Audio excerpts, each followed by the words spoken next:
একজন মানুষ যখন মারা যায় সে কি বুঝতে পারে যে সে মারা গেছে বা কখন বুঝতে পারে?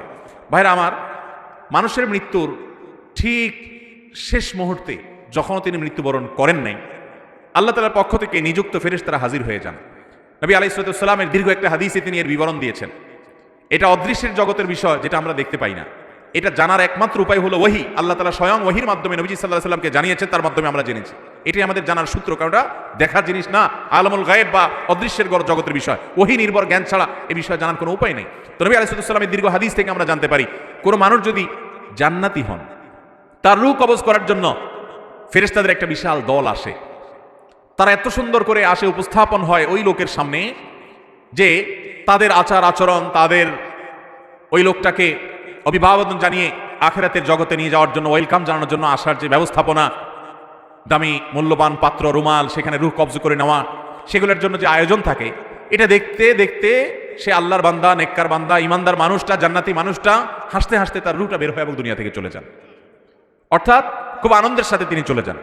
আর এর বিপরীতে যেই লোকটা জাহান্নামী, তার রূহ কবজ করার জন্য ফেরেশতাদের একটা দল আছে, কিন্তু তারা এতটা ভয়ঙ্করভাবে উপস্থাপিত হয়, এতটা তীব্র ভয়ঙ্কর রূপে তার সামনে আবির্ভূত হয়, উপস্থাপন করে নিজেদেরকে, যে সে দৃশ্য দেখে তার হাহাকার শুরু হয়। আশেপাশে মানুষগুলো টের পায় না, কিন্তু সে ঠিকই টের পায়।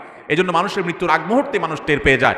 এমনকি যারা ইমানের উপরে সারা জীবন অটল ছিল, অবিচল ছিল, তাকওয়ার উপরে অটল অবিচল ছিল, হারাম থেকে বাঁচার জন্য সংগ্রাম করেছে সারা জীবন, এই মানুষগুলোকে কোরআনে বর্ণিত আয়াতে বলছে যে তাদের জীবন সায়ান্নে, তাদের রূহ কবজ করার আগে আল্লাহর পক্ষ থেকে ফেরেশতারা তাদেরকে জানিয়ে দেন, তারা উপস্থিত হন, তাদেরকে সুসংবাদ দিতে থাকেন, আল্লাহ খাউফুন আলাইহিম ওয়ালা হুম ইয়াহজানুন, যে তাদের কোনো ভয় নাই, তাদের কোনো পেরেশানি হবে। আল্লাহ তাআলা আমাদের সবাইকে নেক মৃত্যু, ঈমানের মৃত্যু, জান্নাতি মানুষের মৃত্যু আমাদের সকলকে নসিব করুন। তাহলে এই হাদিস এবং আয়াত, বিভিন্ন আপনার জান কবজের সময়কার, পূর্বেকার ফেরেশতাদের মহড়া, প্রস্তুতি, এগুলোর বিবরণ থেকে বোঝা যায় যে আশেপাশে মানুষ টের না পেলেও যার রূহ কবজ হচ্ছে তিনি ঠিকই টের পান। ভালো মৃত্যু, ঈমানের মৃত্যুর জন্য বেশ কিছু আমল আছে ভাই। সে আমলগুলো আমরা কোনো একটা মাহফিল আলোচনা করবো ইনশাআল্লাহ।